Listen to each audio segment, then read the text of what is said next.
Hello, my name is Lauren Cardon. I'm your professor for this particular section of English 209, Intro to American Literature. I am an assistant professor in the English department. My primary interest is American literature and cultural studies. So that means looking not only at literature, but at other forms of cultural products like film, fashion, food, music, things like that, and how they all relate and speak to our identity as Americans. In your intros on the discussion board, I'd love for you to share a little bit about yourselves, what you're interested in academically and also personally. Um, for me, I'm interested in, as I've just mentioned, fashion and food. I teach a class on food writing here. I also am interested in music. My husband and I make regular trips to New Orleans where we love to go and listen to local jazz and other kind of trending music styles there. And we try to hear some music here as well. Also, I watch some television, though I try not to watch too much. I'm a sucker for the Real Housewives franchise, but I also am obsessed with the show Game of Thrones, and I've recently gotten into The Magicians. I'm not sure if anyone's seen that. It's on the Sci-Fi Channel. It's really good. And it's based on a series of books that I also read.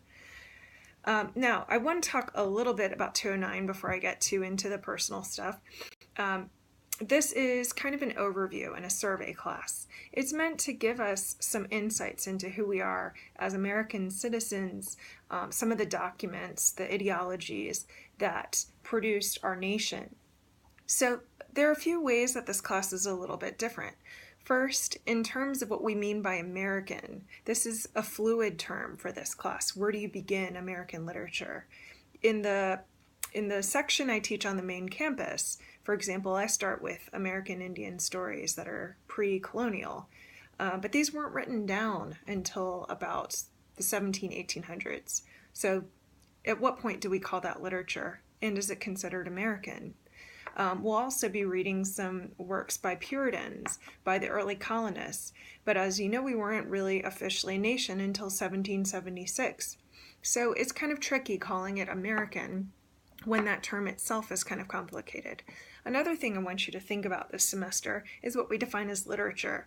Now it's a lot easier. We tend to think of literature as novels or poems or plays sometimes. And other things as well we might count as literature. But we don't have a lot of novels, especially before 1800 in this class. So how do we constitute literature? Only a few poets, not many plays. So we're looking at things like letters and speeches. In the case of Emerson, we're looking at lectures. Sometimes we're looking at founding documents. Sometimes we're looking at diary entries. In the case of Columbus, letters to the king and queen. So thinking about what we mean by American literature, it gets a little more complicated in this class than maybe in a more contemporary unit. Now, I want to talk a little bit about my role. I am doing this video so you see my face and you know who I am. You know who you're talking to if we do office hours, which I'm going to set up on Blackboard Collaborate in case you're a distance learner. If you're on campus, you're welcome to come to my regular office hours, which are on Wednesdays from 11 a.m. to 1 p.m. and then from 2 p.m. to 3 p.m. on the same day. I try to do office hours that are online by appointment, and I'll provide a little bit more information about that on our discussion board or via email. So that's the first thing I wanted to mention. In the video lectures that you see for each module, you won't see my face. You'll see other people's faces, mostly instructors that work in the English department and have coordinated this module. So occasionally, I like to provide some supplemental materials. If I think a particular unit is hard, especially difficult to grasp, I might do a short YouTube video that's kind of a recap of that unit, and I'll send it via email or else I will post it on our discussion board. I often tend to be redundant just to make sure everybody has access.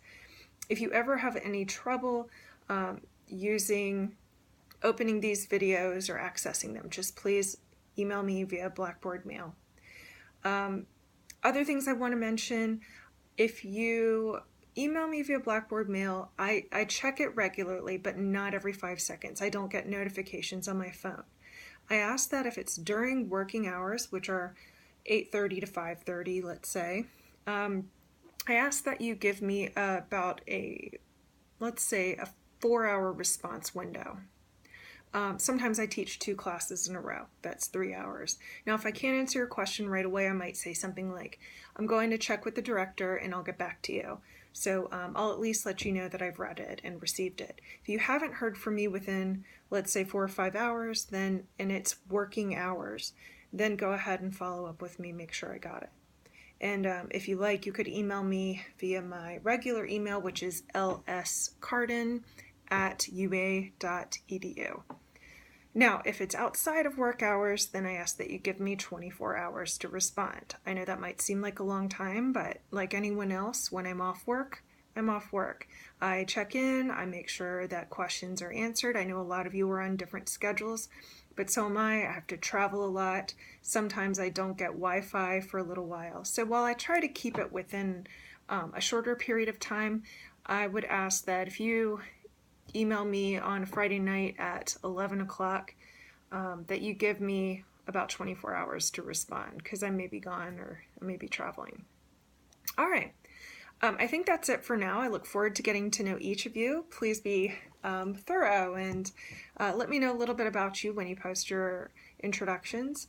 And of course, feel free to come meet with me if you're on campus, or to reach out just to touch base during office hours. I know that these types of classes can feel a little more anonymous, but I've written recommendation letters for students in my online classes. As long as you're reaching out and staying in touch, I do get to know you, I get to know how you write, and I'm always invested in seeing everyone succeed. So keep in touch, and I look forward to getting to know each of you.